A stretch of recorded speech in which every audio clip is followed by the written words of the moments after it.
Welcome back, Ways and Weavers, to the channel of Doge, where today we're covering Bloons Card Storm, which unfortunately, as you can already see, does not yet have a full screen mode, and that is because this is the beta.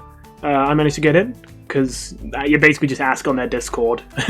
I mean, you might not get in, but I managed to get in. I got in pretty early on the asking, I think, so yeah. Either way, what do I think of the game, and how does it even work, I guess? In fact, it might be better just to start off, because some of the online duels are a bit crazy.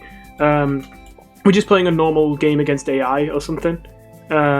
So, just to show it off a bit. In fact, you know what, how about I just start with a Quincy starter deck? I've got plenty of decks here I've been making during my time, but just because there might be some people who kind of just need the game explained first. So, okay. You got a normal, mulligan system where you can have 3 redraws on whichever card you want. You can even redraw the card that gets redrawn, so I can keep redrawing this card, unlike in games like Hearthstone and all that. I'm going to regret picking the starter deck now, aren't I? Because it's not going to be that good. Probably. Anyway. So you can see you have Bloons, Towers, and Actions all as 3 different kind of main card types. This Bloon card, as you can see, costs 0 gold, and these numbers on it, the 40 indicates how much damage it will do to the opponent if it's not dealt with, and the 1 indicates how many turns it's going to take for it to attack the opponent. So I have to wait 1 turn before this actually hits the opponent, but now you can see this little area's gone red, and that indicates that when I next hit end turn, this is going right into Gwen's face. Now, what they've done in response, they played a Tower, the Tack Shooter. And there's a bunch of numbers here, it costs 2, and it has a 35 here. That indicates how much damage it's going to do per shot. It's normally 25, but it has another keyword called Defender, which means while it's defending, it does plus 10 damage, so instead of doing 25, it does 35. In terms of the amount of shots it has, it can shoot 2 shots. It can hold up to 2 shots at once, and if it runs out of shots, it needs to spend 2 turns reloading. That's what the other numbers mean. The fact that it has Defender means that when these Bloons go to attack Gwendolyn, if this has any ammo spare, it will spend it all to attack the incoming Bloons, which normal towers don't do. But this Tack Shooter, because it has Defender, it will do that automatically. If it was a normal tower, the only way you would attack is if I place this Tack Shooter right now and they had Bloons, you could manually, on your turn, target them. But either way, we're going to send these in, and the Tack Shooter is going to spend all its tacks to pop the first Bloon, but not the second. And we deal 40 damage. Okay, so I guess at this point, we probably aren't saving for a Super Monkey because Gwen hasn't played any threats yet, so I'm just going to place a Moab, especially because it's going to take a while before it can hit the enemy. Now, placing Bloons also gives us Bloontonium, which powers up our hero. The amount of Bloontonium depends on the cost of the Bloons, so since this costs 6, we get 6 Bloontonium. So now, oh, that's the tech manually firing, by the way. Now I have these abilities I can use. I can spend 3 Bloontonium to do 30 damage to a Bloon, but they don't have any Bloons yet for me to attack. And as long as I maintain 6 or more, I get a passive ability, where whenever they play a Bloon, they immediately take 10 damage for playing it. If I could fill up my meter, I could use my super ability for 9 Bloontonium to deal 50 damage to all enemy Bloons. Gwen, of course, has different ones, and she actually takes more Bloontonium, but for some slightly stronger ones.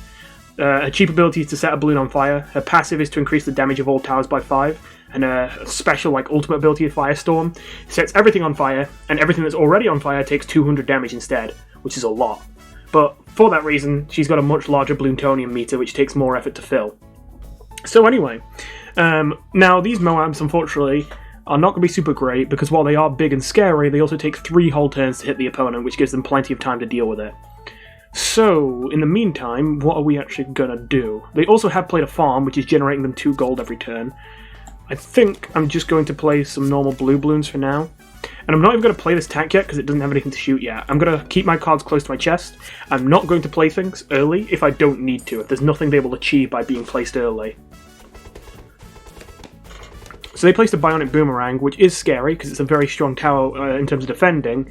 But you saw it got 4 shots there. That's only on the turn it's placed, since it gains 2 extra ammo when placed. By default, it only gets 2 shots, not 4. So now for the rest of the game, it's only going to do 2 at a time. So that's not going to be quite as scary.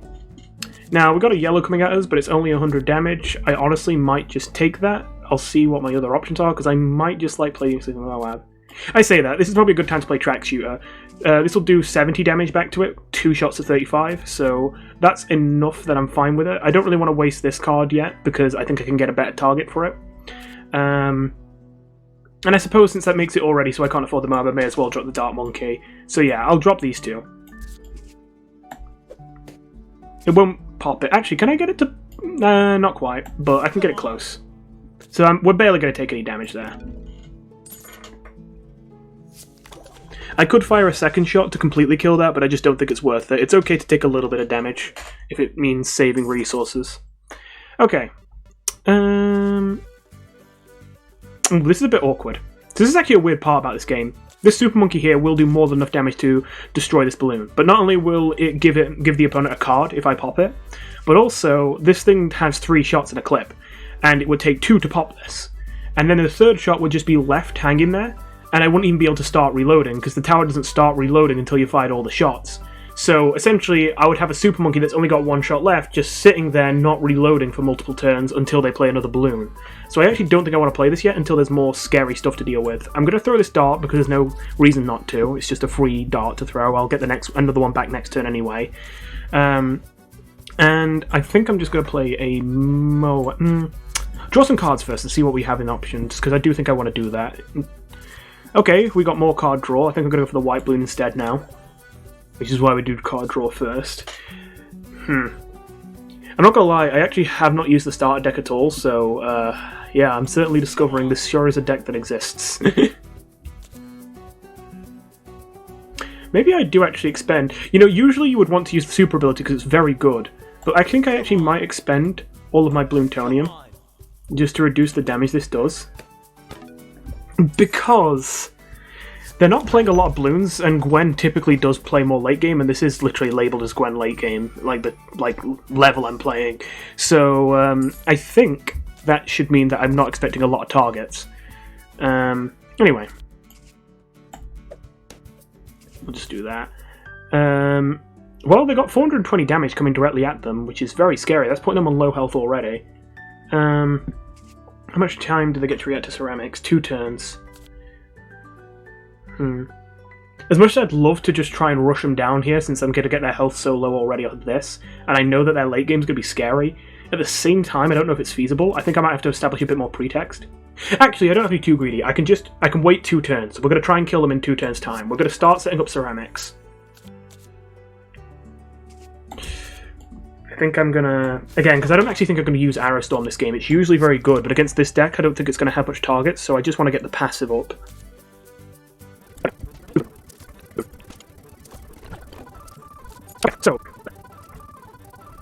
Okay, so the plan is that next turn is the turn they need to be dying, so most of the resources I'm going to expend needs to be things that attack next turn.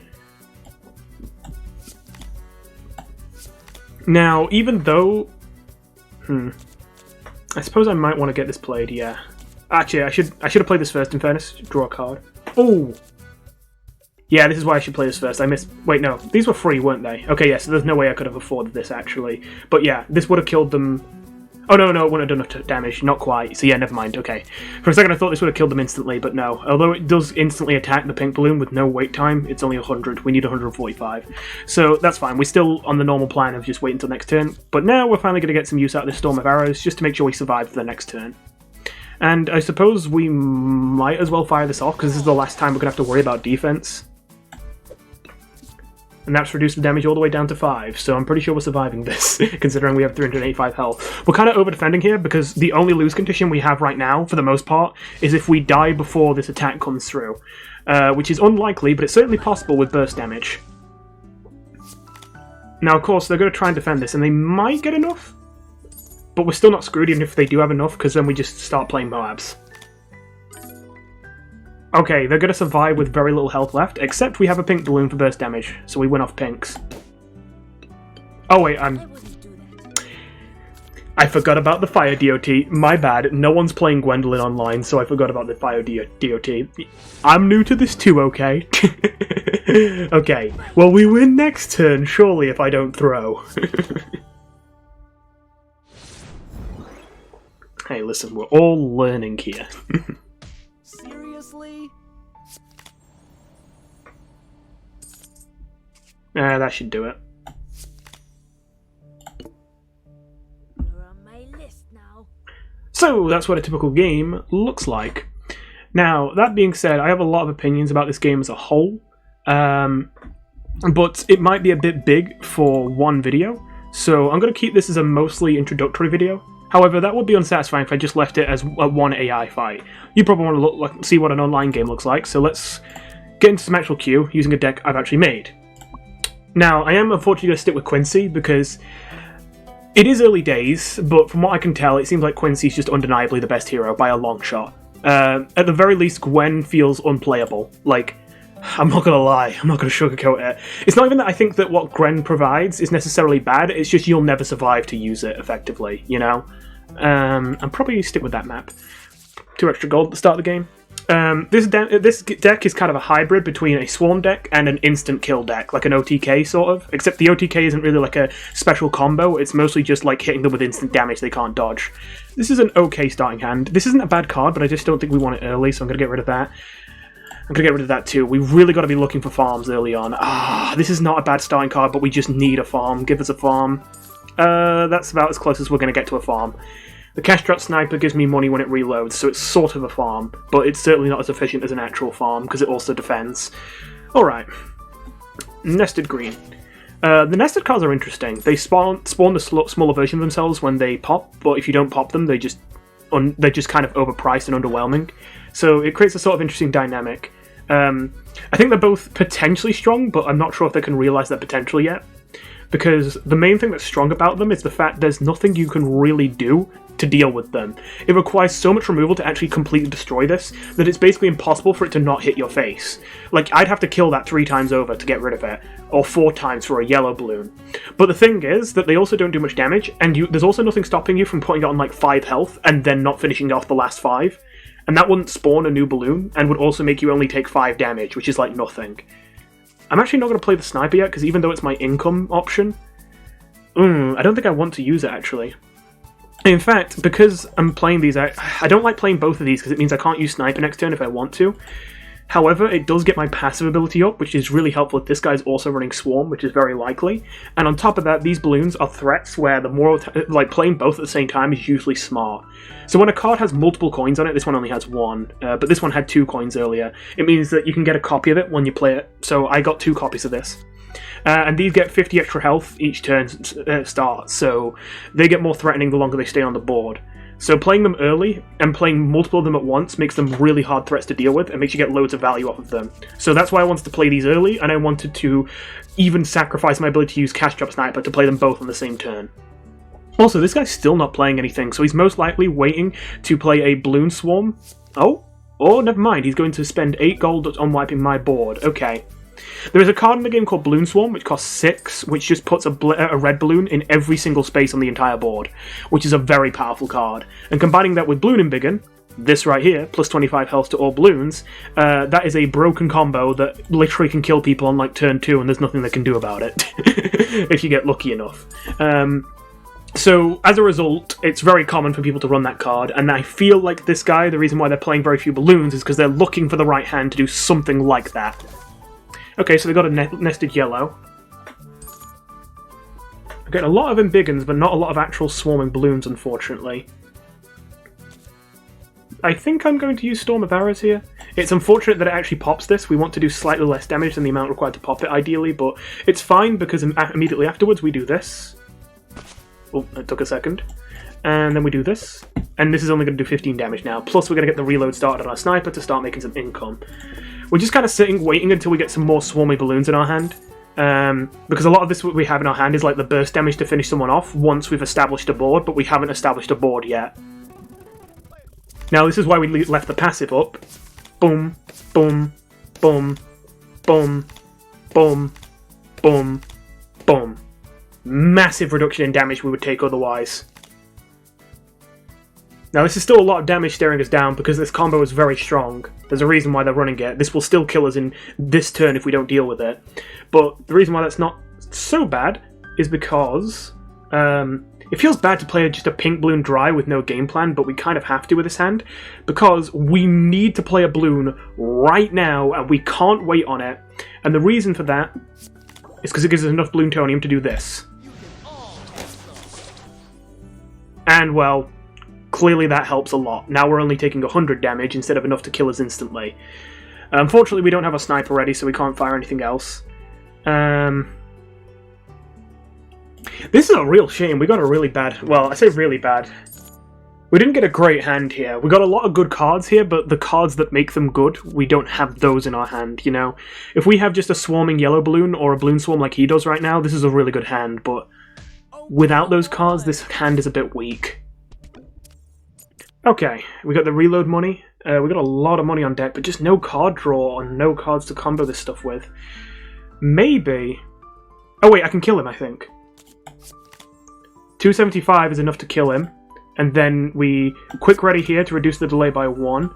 And then we use Hasting Balloon to reduce it by 2. And we kill him. There we go. Okay, I might do one more game since that one was pretty quick. And I feel like that was a bit unusual. We didn't get any of our swarm cards, really. To be fair, I did redraw them at the start of the game. I didn't want to, but I really needed an early farm. Farms are, like, stupid good in this game. Like, any form of income is insanely good. This isn't a bad effect, but I feel like... No, I'm gonna take it.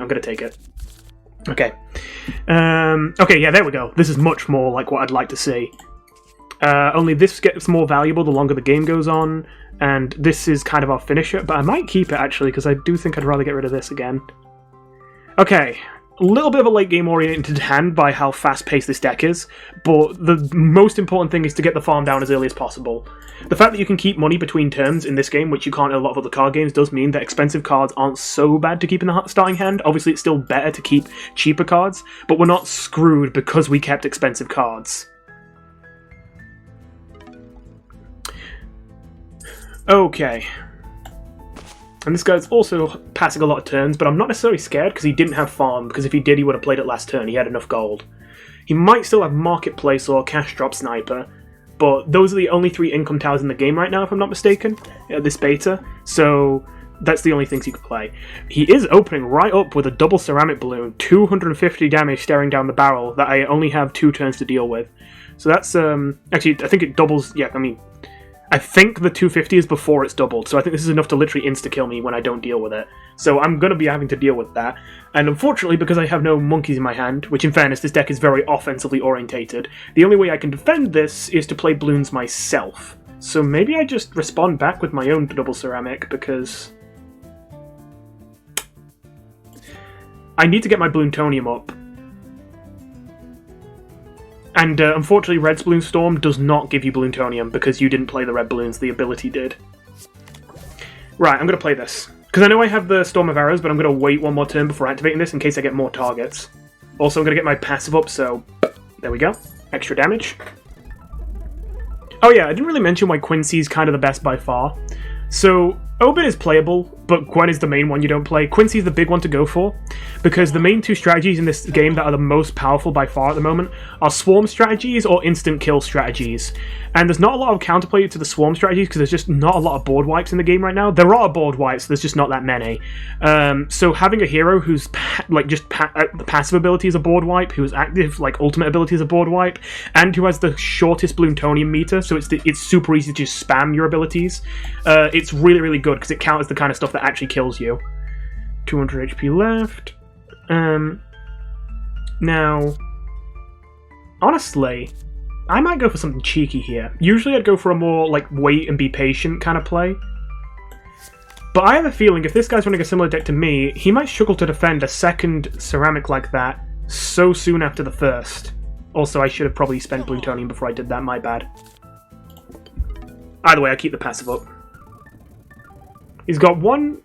Oh, actually, I think I take the fire DOT one more time, so I actually have 60 less than that number says. I have 285 damage staring him down right now, and this will be another 500. Now, don't get me wrong, they're going to do something about this, but, they at least might have to waste a lot of resource. Oh, they have a triple dart. Okay, that might be bad.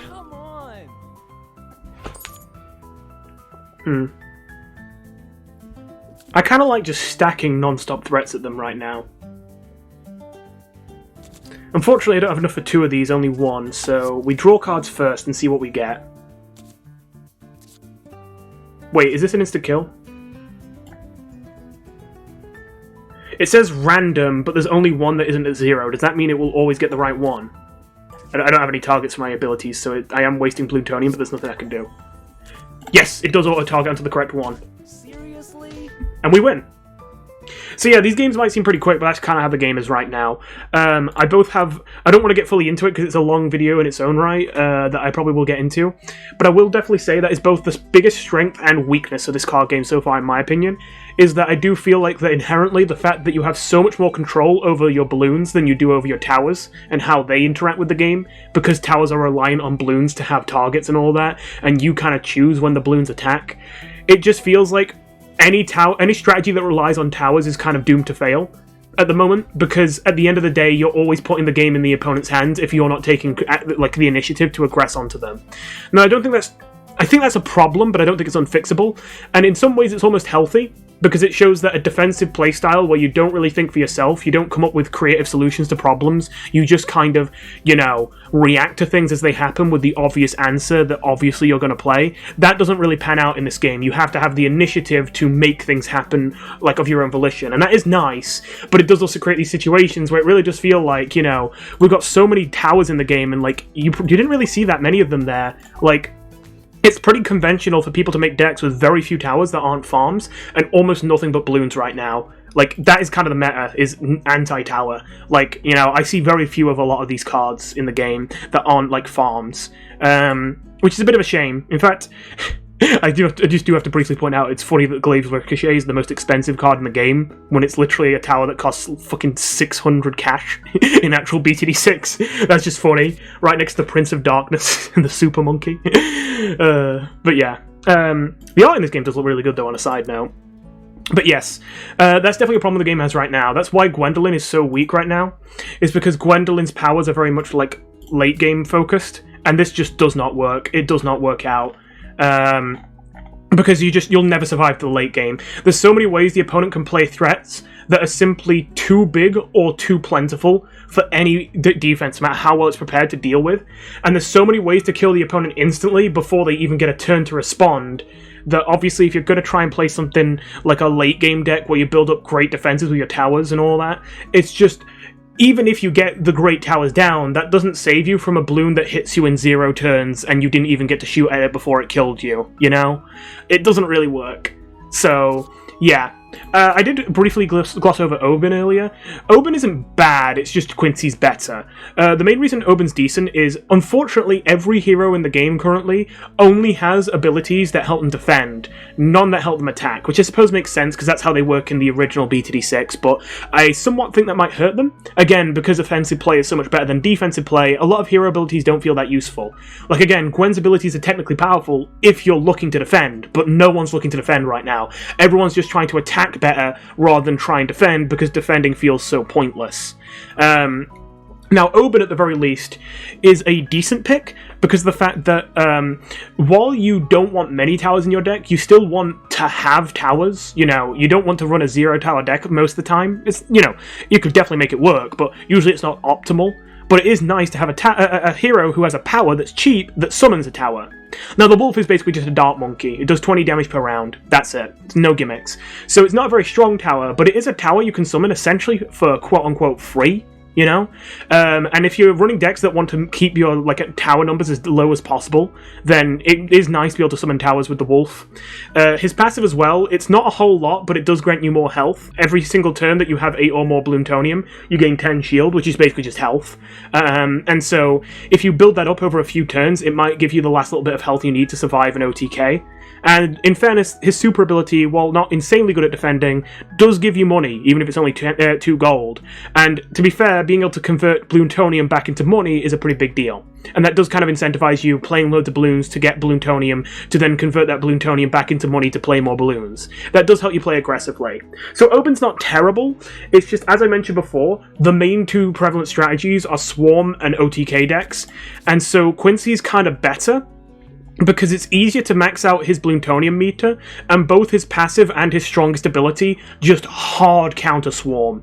And even against non-Swarm decks, he still has the single target damage, so as basic as it is, it's just really, really valuable to have. And the fact that you then don't have to clog your deck with, board clears that don't really synergize with your deck, but if you don't run them, you're screwed for like when Swarm comes around. It's so much nicer to just always have the Swarm counters available. They're not cards that you need to draw from your deck, they're just buttons you have on your character. It just feels so much stronger to be able to do this. Not to mention, since you can refill the Bloontonium meter so much faster with Quincy, and you're already incentivized to spam Bloons with Quincy, which just gives you even more Bloontonium, it means that this like ability is never far out of reach. Whereas for Gwendolyn and Oban, it usually takes like a couple turns of setup to get your like maximum Bloontonium ability.